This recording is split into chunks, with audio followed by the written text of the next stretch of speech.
Welcome to our lesson on Deuteronomy chapters 20 and 21. And this evening we're going to be covering 6 different topics, and some of them are loosely related to one another. You'll see as we go along how they tie together. The first topic that we cover is that of war, and Moses wants to give them some instruction about war that's going to be applicable for many years to come. And the first distinction he makes is that when they cross over the Jordan and they go into the land of Canaan, he says, remember, we already talked about this, a bunch of nations there, and when you war against them, you are to wipe them out entirely. You are to annihilate them. You are not to leave men, women, or children.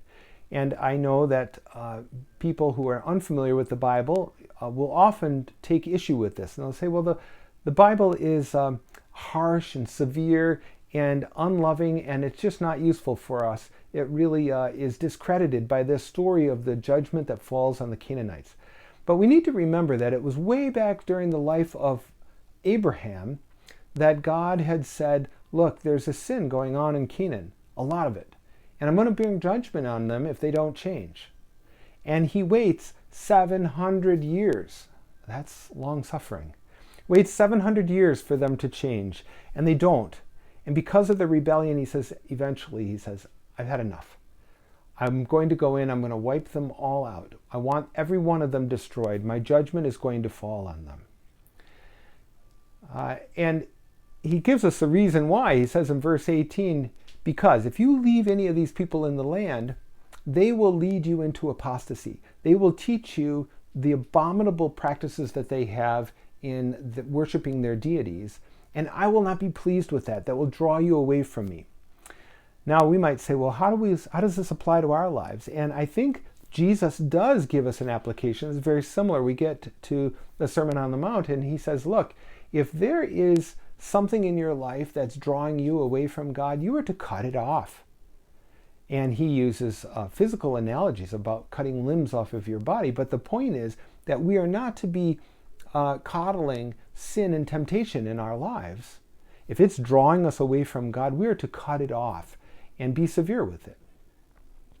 Well, he also says there are going to be times when they're going to come against other nations that are outside of the territory of Israel, what will become Israel, and you're going to have to fight a battle. There's going to be some grievance between you and them. And he says, first of all, what I want you to do is make an offer of peace, a treaty with them. You don't have to go to war. And if they accept this peace treaty, then all of the occupants become your slaves and their possessions become your plunder. You may own it. He says, but if the men say, no, we're going to fight against you, then this is what you do. You're going to have to kill all of the men. But don't kill the women and the children, and don't burn anything else up. You may keep all of the possessions. They become yours. And so that's the practice of war against the Canaanites and against others. But he says, I've got 3 rules for you when you go to war. 3 rules I want you to keep in mind. The first one is that I don't want you to fear. God will fight your battles for you. Now there's a terrific story about this. Jehoshaphat, and he is going to go to war against some neighboring nations, and he's clearly outnumbered. And the Lord says, no, this is what I want you to do. I want you to put the priests out in front of the army and have them be singing praises to God on their way to battle. And I want you to stand back and watch the deliverance that I bring. And it's a wonderful story. The Lord destroys the opponent without a single sword being lifted on the part of the Israelites. God fights their battles for them.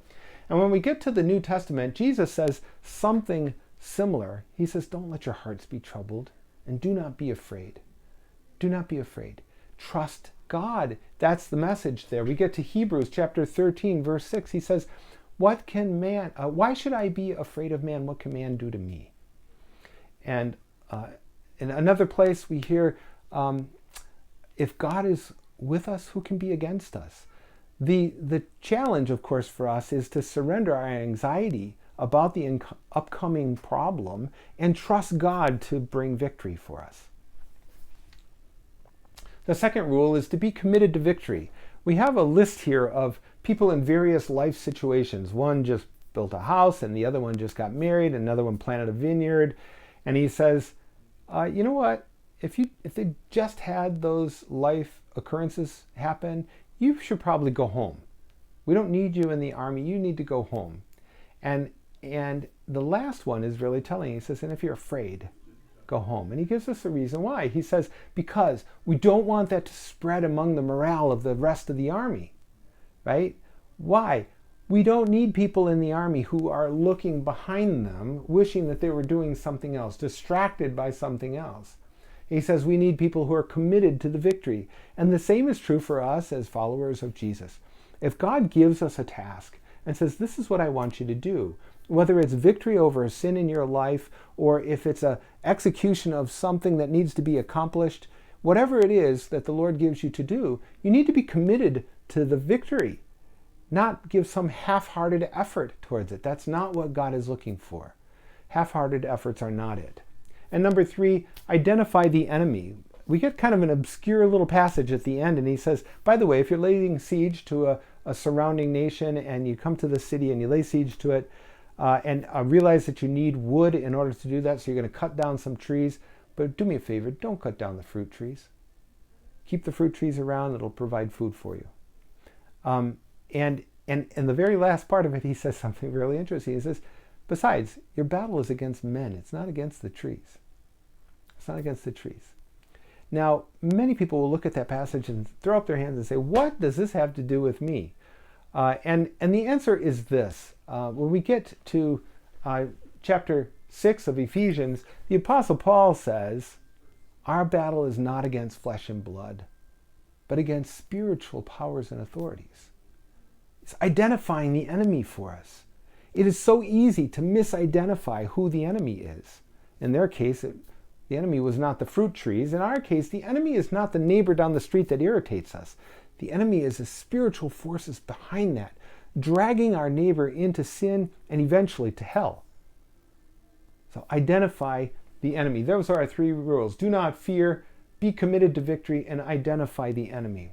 Well, next we move to a topic on unsolved murder, and they give a little story here about a body being found out in the fields, and no one has a clue how he died, who killed him. It clearly is murder, but we don't know who did it. And so it says to the priests and the judges are supposed to go to the closest city, the closest town, and get the elders there. Why them? Well, because if it's a nearby city, it's likely that they were at least knowledgeable of who did this. They would be the most likely people. And so he says, bring them out, and I want you to offer a sacrifice. And then at the end of the sacrifice, they're supposed to declare, we do not know who did this, and we did not do it. Right? We didn't do it. We don't know who did it. Well, that's a vow. Actually, it's a declaration before God.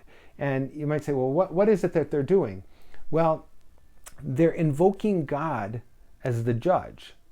Right? They're saying this is a spiritual activity where we're offering this sacrifice and we want God to judge us that we're telling the truth. We didn't do it. We don't know who did it. Now, if they are lying, they're also asking God to bring judgment on them, right?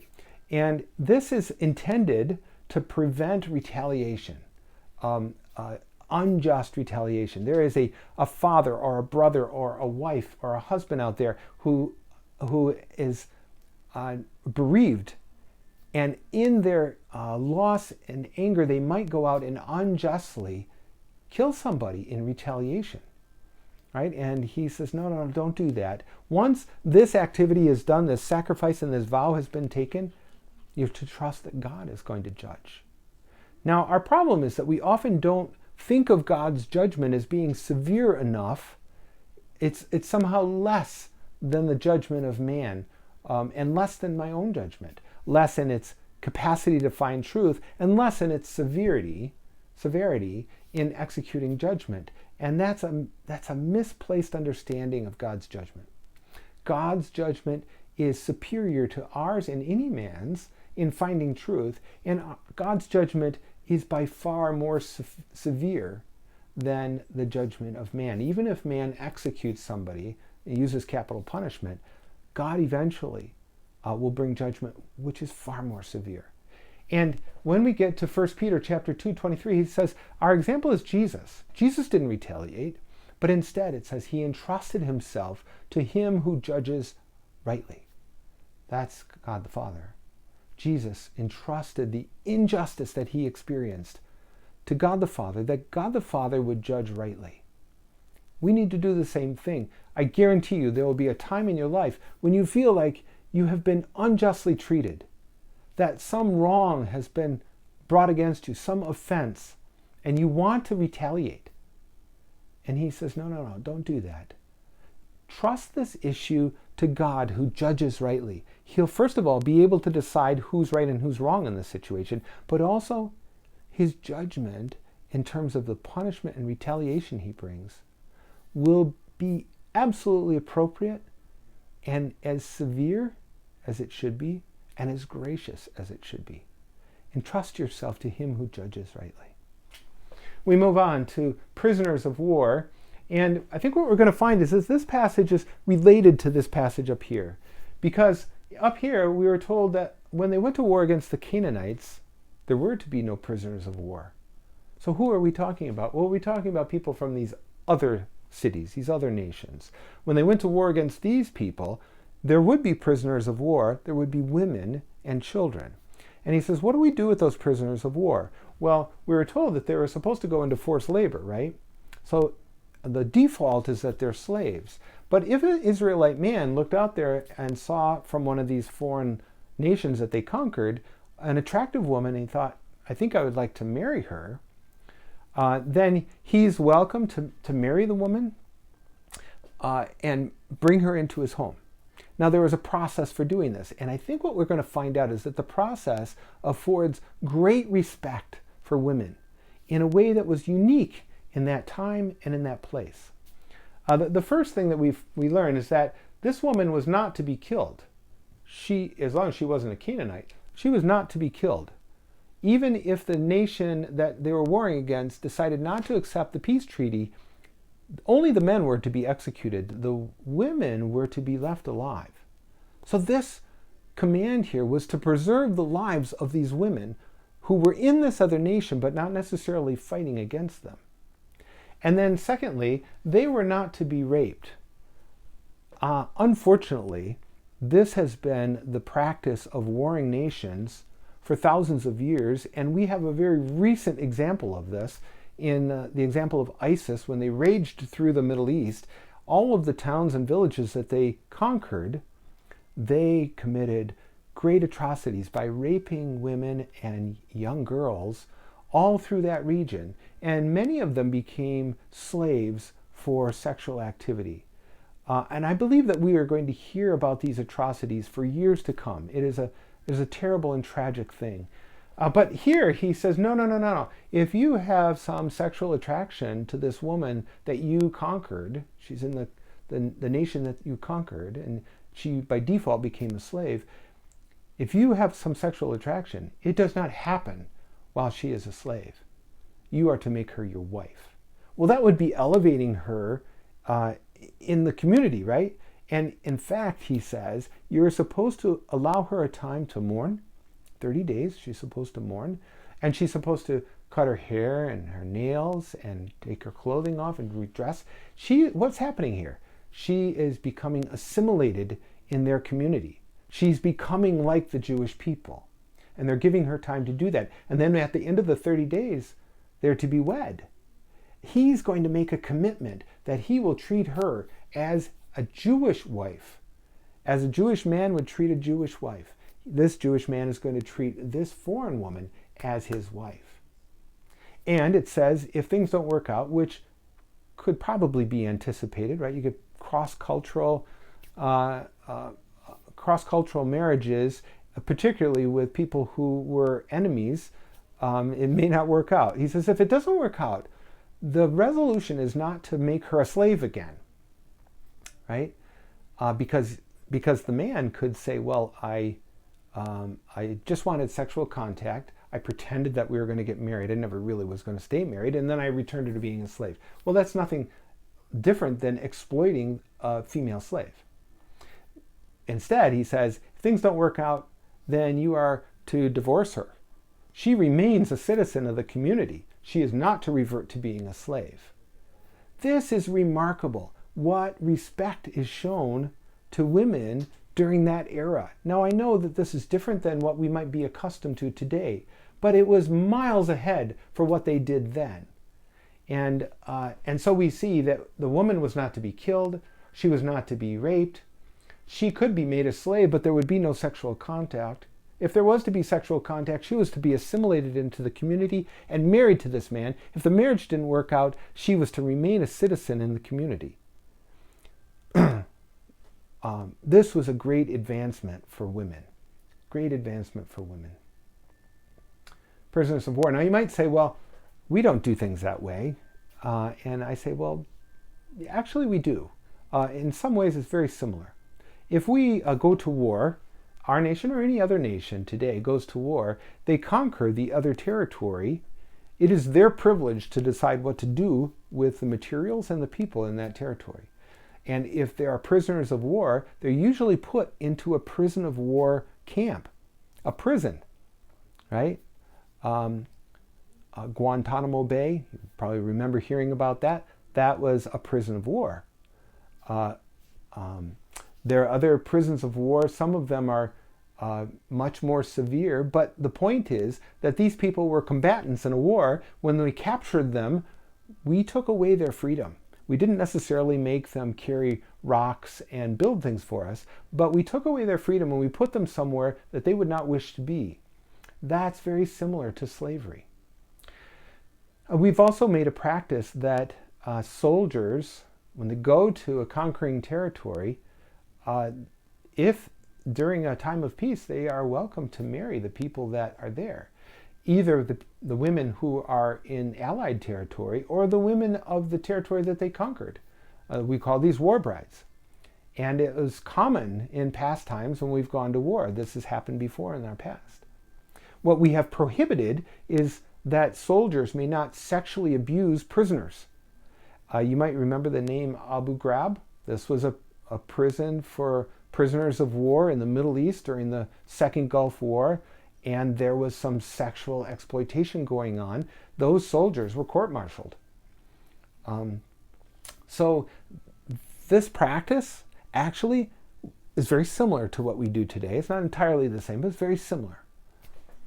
So I think we learned some principles there that are still applied today. We get to the next paragraph, and that has to do with polygamy.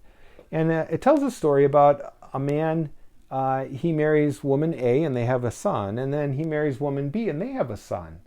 Now he's got two wives, and he's got children by both of them. And as it turns out in this story, the man eventually has a greater love for woman B. And Moses tells us, okay, that could happen, but what you're not supposed to do is show greater favor to the son of woman B, because he was born after the son of woman A. And the way that the structure was set up was that the firstborn son was supposed to receive the greatest favor from the father, in this case a double portion of the inheritance. And it says here that the man, despite his preference for woman B, must continue to hold up his responsibility to the child of woman A. And there's a principle that we gain from this. The principle is that the preferences of the adult, or the parent in this case, are of less importance than the needs of the child. What was going to happen with the inheritance was going to maintain the structure of the family. And what was happening between the father and his wives was simply a preference on his part.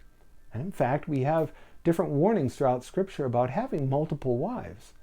And yet, this man in this story practiced it. Well, you might say, now, this doesn't sound like something that the Bible should be talking about. I mean, we've got polygamy here, and we've got slavery up here. Why is it that the Bible talks about slavery? Well, first of all, we should note that Moses is not endorsing polygamy. We don't see an endorsement of polygamy, but instead we see a regulation of polygamy.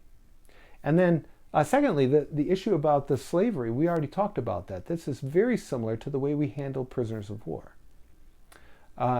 And so we want to make sure that we understand that Moses says, okay, these things are probably going to happen in the lifetime of your nation. When they do, this is the way you're going to handle things. and these are the principles. And in this case, the principle is the preferences of the parent are less important than the needs of the child. We get down to the next paragraph, the rebellious son. The rebellious son. This is another one of those paragraphs in the Bible that skeptics, critics would come and say, this discredits the Bible as being immoral because this is clearly not a fair situation. We have a parent who is calling for his child to be executed. How ruthless, how brutal. But we need to take a closer look at this. This was actually an advancement in society, and it sets a standard that we use today, and that is this. Prior to this incident, parents were seen as owning their children. They own their children, and they can dispose of their children at will, right? And here in this passage, it says, no. They got a rebellious son. The child is not the property of the parent. Instead, the parent needs to bring the child to the judges and priests, and they will evaluate. This child will get a fair hearing. And if the child is executed, it's not going to be the parents that do it. It's going to be the community. This is going to take the control and authority away from the parents for this issue, that is capital punishment, and invest it in another authority. This was actually a benefit to the family. This was good for family. It protected the family. This, you might say, well, why then was this given? Since the Jewish scholars tell us that there's no actually recorded event that this actually ever was enforced, that we don't actually ever see this happening. It was a deterrent. Every young man would see this law and they'd say, hey, I better, mind my P's and Q's. If I fall out of line, this is a possible outcome. And so it was intended to be a deterrent. And speaking of deterrence, we get to our last paragraph, and we have here an executed criminal. And so one of the reasons that they would execute criminals was to be a deterrent for future criminals, that is, people who were contemplating crime, that they would see the results of the punishment and they would think twice about it. And here they have the story of a man. They say, well, this guy was executed. He was hung on a tree. And before the evening is over, they need to take him off of the tree. And you might say, well, why did they hang him on the tree in the first place? Well, what good is a deterrent if nobody knows it happens? If it happens, down an alley and behind that building, no one would ever actually see it. The deterrent has much smaller effect on would-be criminals. But if you take the body and you hang it on a tree with rope, or you nail it there or something, everybody who's passing by will see it all day long. And this will have the desired effect. People will see it. Would-be criminals would say, oh, I'm going to think twice about my line of work. I'm going to find something else to do. So it's supposed to be a deterrent. They'd hang him on the tree, but he says, this man has been cursed by God. In fact, it specifically says that in the paragraph. The man who hangs upon a tree has been cursed by God. What is he getting at? What's happening? Well, he's trying to get us to make the connection that this is not just an execution by public officials, but this is God's will, God's judgment being imposed on this man for violating God's standard. And he used the local government to execute that, but it was God's judgment that fell on this man, or God's curse fell on this man. We're supposed to make that connection. That's what he wants us to do. So that we see people executed by the law, we're not thinking about the local authorities, we're thinking about the supreme authority. And so we get to the New Testament, and we find that Jesus was hung on a cross. And in Galatians chapter 3, the Apostle Paul says, Jesus was hung on a cross, and he quotes this very passage. Everyone who's hung on a cross has been cursed by God. Jesus was under a curse by God. Again, we're supposed to make that connection. The judgment of God fell upon God the Son. Supposed to make that connection. You might say, well, why? And in case you don't know, 2 Corinthians chapter 5 tells us, he who knew no sin became sin for us. Jesus was spotless. He was without sin. But the sin of you and me were painted all over him. So that when God the Father looked down on God the Son, he saw your sin and he saw my sin. And that's what he brought his wrath down on. And he said, I will punish that sin. And I will do it in the body of my Son. And the fact that he was hung on a tree, he wasn't stoned to death, he wasn't thrown off a cliff, but hung on a tree, was supposed to make the connection back to this verse, this very passage from Deuteronomy, that said, I want everybody to recognize what's happening here. The curse of God, the punishment of God, has fallen on this man. Not just that the Romans or the Jewish leaders managed to execute him, that he somehow was caught in some sort of rebellion and they killed him, but that God brought his judgment down on it. That's the important connection. And you might also want to remember that 2 Corinthians chapter 5, the end of that verse says, he who knew no sin became sin for us, that we might become the righteousness of God. The whole purpose was to pay for your sin, that the righteousness of Jesus might be put on you, might be put on me. Well, very good. Thank you.